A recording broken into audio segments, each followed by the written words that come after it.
প্রিয় দর্শক, আসসালামু আলাইকুম। Welcome my channel. কেমন আছেন সবাই? আশা করি সবাই ভালো আছেন। যেখান থেকে ভিডিওটা দেখতেছেন, শুরুতে একটা লাইক দিয়ে ফুল ভিডিওটা দেখার অনুরোধ রইল। আজকে আপনাদের সাথে শেয়ার করব kala bhuna. This is the kala bhuna. Kala bhuna আমরা সবাই কিন্তু পছন্দ করি, কমার বেশ আমাদের প্রিয়। তো কালাবুনা কিভাবে রান্না করেছি আমি আপনাদের সাথে শেয়ার করব। তো এখানে আমি কালাবুনা রান্না করার জন্য 3 কেজির মতো মাংস নিয়েছি।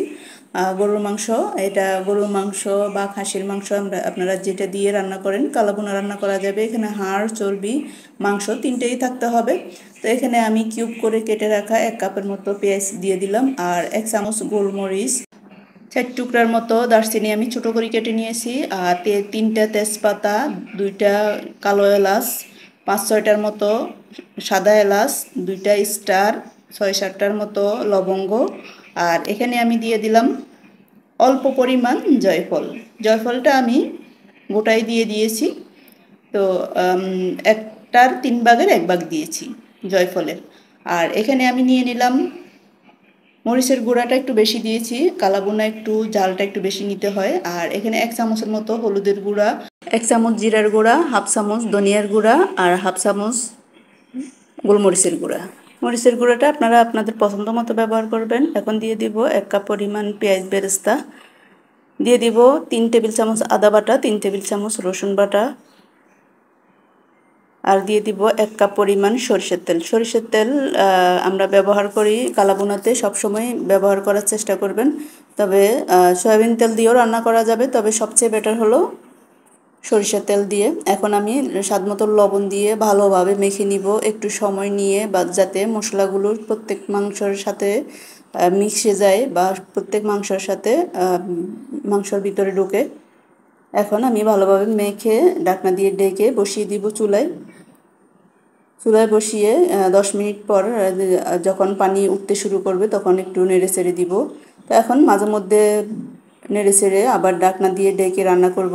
একটু পর পরে একটু নেড়ে চেড়ে দিব, যাতে নিচে মাংস বা মশলা না লেগে ওঠে বা পুড়ে না যায়। যেহেতু এখানে মশলা ব্যবহার করা আছে অনেক, তাই এখানে নিচে লেগে ওঠার সম্ভাবনা আছে। হাই হিটে রান্না করব আমি 20 মিনিটের মতো। তো এখন যখন 20 মিনিট পার হবে তখন দেখবেন পানিটা একবারে শুকিয়ে আসবে। চুলার আঁচটা এই সময় মিডিয়াম টু লো হিটে রেখে দিব। আমি এখানে কোনো বাহিরে কোনো আলাদা কোনো পানি ব্যবহার করি নাই। মাংসর মধ্যে যে পানিটা উঠছে ওই মাংসর পানিটা দিয়ে আমি রান্না করব। এখন মিডিয়াম টু লো হিটে দিয়ে আমি রান্না করব। প্রায় আমার রান্না হয়ে আসছে। এখন কিছু মশলা ব্যবহার করব। এখানে আমি 1 টিস্পুন দিয়ে দিলাম গরম মশলার গুঁড়ো, আর 1 টিস্পুন দিয়ে দিলাম জিরার গুঁড়ো, সেই সাথে দিব হাফ টিস্পুন গোলমরিচের গুঁড়ো। তো এখানে যে আমি গরম মশলাটা ব্যবহার করেছি, গরম মশলার ভিতরে সকল ধরনের মশলা ব্যবহার করা আছে, তাই আমি আর আলাদাভাবে আলাদা আলাদা কোনো মশলা ব্যবহার করি নাই। একই মশলা দিয়ে সব রান্না করা যায়। এইভাবেই আমি একটা মশলা তৈরি করেছি, আমার চ্যানেলে দেওয়া আছে, আপনারা চাইলে দেখে নিতে পারেন। তো ওই মশলাগুলো দিয়ে আমি আরও 5 মিনিটের মতো রান্না করব। দেখুন প্রায় কালো কালো ভাব চলে আসছে আমার মাংসের ভিতরে। এখন আমার রান্না প্রায় শেষ। এখন দিয়ে দিব আমি ভাগার দিয়ে দিব। তো ভাগার দেওয়ার জন্য আমি এখানে দিয়ে দিলাম হাফ কাপের মতো সরিষার তেল। বাগার দিতে হবে, আপনার সরিষার তেল দিয়ে বাগার দিতে হবে। তো এখন আমি সরিষার তেলটা একটু গরম হয়ে আসলে আমি এখানে দিয়ে দিব হাফ কাপের মতো পেঁয়াজ কুচি। পেঁয়াজ কুচিটা যখন একটু ব্রাউনিশ কালার চলে আসবে তখন আমি দিয়ে দিব অন্য অন্য মশলা। আমি ধাপে ধাপে আমি ব্যবহার করব। পেঁয়াজ কুচিটা দিয়ে আমি কিছুক্ষণ ভেজে নিব। আর এখানে সরিষার তেল দিয়ে যখন ভাগার দিব তখন কিন্তু সরিষার তেল থেকে অনেকটাই ফেনা উঠবে, ফেনা ফেনা ভাব হবে, একটু সময় লাগবে ভেজে নিতে। আর অন্য যেমন সয়াবিন তেলে রান্না করলে কিন্তু এত ওঠে না, আমরা সবাই জানি, ফেনা হয় না, একটু তাড়াতাড়ি হয়ে যায়, কিন্তু সরিষার তেলে একটু সময় লাগবে। তো পেঁয়াজটা যখন একটু ব্রাউন কালার হয়ে আসছে এখন দিয়ে দিব 1 টেবিল চামচের মতো রসুন কুচি। রসুন কুচিটা 1 মিনিটের মতো ভেজে নিব। রসুন কুচিটাও সেম একই রকম ব্রাউন কালার যখন হয়ে আসবে দিয়ে দিব আমি এখানে 1 টেবিল চামচ আদা কুচি। আদা কুচি দিয়েও কিন্তু সেম একইভাবে ভেজে নিব আমি। আমার প্রায় রসুন আর পেঁয়াজটা প্রায় ব্রাউন কালার হয়ে আসছে, এখন দিয়ে দিব আদা কুচিটা। 1 টেবিল চামচ দিয়ে দিব আদা কুচি।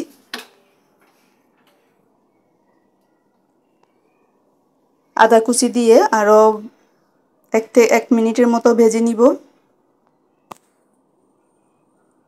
আদা কুচি 1 মিনিট ভেজে নিয়ে আমি এখানে দিয়ে দিব 5-6টার মতো শুকনা মরিচ।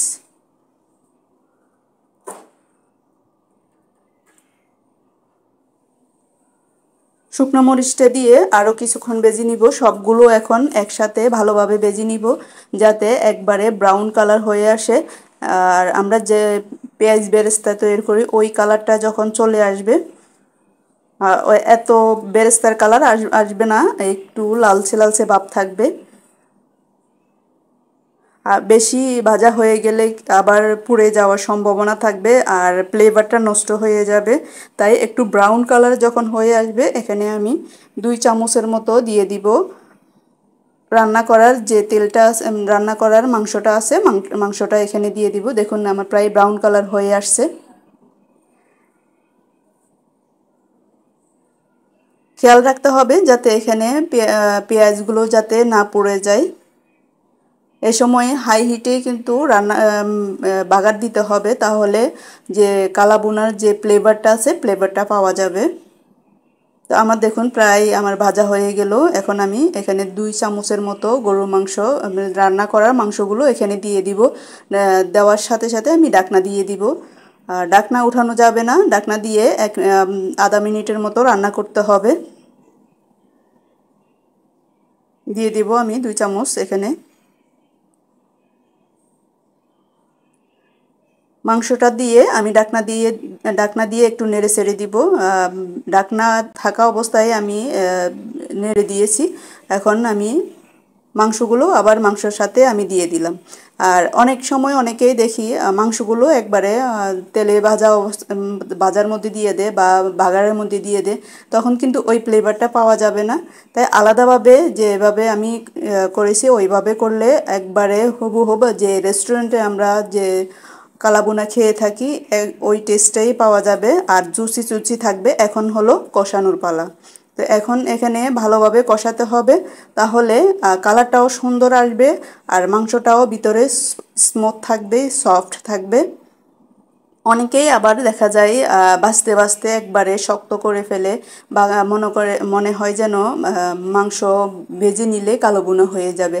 আসলে কিন্তু তা না। মাংসটা সবসময় খেয়াল রাখতে হবে যাতে নরম সফট থাকে আর কালারটা কালো হবে আর ভিতরে জুসি জুসি টাইপের থাকবে। খেতে কিন্তু অসাধারণ লাগবে। আমার কিন্তু খুবই পছন্দ কালো বোনা। কার কার পছন্দ কমেন্টে জানাবেন। আমার এই রেসিপিটা কেমন হলো কমেন্টে জানাতে সবাই ভুলবেন না। সবাই সুস্থ থাকবেন, ভালো থাকবেন আর আমার রেসিপিটা কেমন হয়েছে কমেন্টে জানাবেন। আর এখন আমি আরও 5 মিনিটের মতো রান্না করব। এখানে আমি নেড়ে ছেড়ে ঢাকনা দিয়ে ডেকে 5 মিনিট রান্না করে পরে চুলাটা অফ করে দিব। দেখুন আমার যে মাংসটার প্রায় তেল বেশি উঠছে, এখানে আর কোনো কিছু নেই। 5 মিনিট পর আমি চলে আসলাম।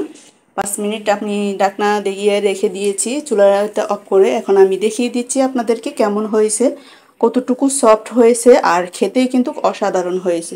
কালারটাও কিন্তু খুবই সুন্দর হয়েছে। দেখুন নরম নরম, কতটুকু নরম আপনাদেরকে দেখিয়ে দিচ্ছি। আর ভিতরে দেখুন খুবই সফট জুসি জুসি টাইপের হয়েছে। আমার রেসিপিটা কেমন লেগেছে আপনাদের যদি ভালো লেগে থাকে লাইক কমেন্ট শেয়ার করতে ভুলবেন না। সবাই সুস্থ থাকবেন, ভালো থাকবেন। পরবর্তী আবার যে কোনো রেসিপি নিয়ে চলে আসব। সবাই ভালো থাকবেন আর আমার জন্য দোয়া করবেন। পরবর্তী যে কোনো ভিডিওতে আবার দেখা হবে। এই পর্যন্তই। আল্লাহ হাফেজ। সবাই ভালো থাকবেন। আসসালামু আলাইকুম। আর আমার যদি কোনো ভুল ত্রুটি হয়ে থাকে ক্ষমা দৃষ্টিতে দেখবেন। সবাই সুস্থ থাকবেন, ভালো থাকবেন। এই পর্যন্তই। আবার দেখা হবে পরবর্তী আর আবার যে কোনো ভিডিওতে যে কোনো রেসিপি নিয়ে। সবাই সুস্থ থাকবেন। আল্লাহ হাফেজ।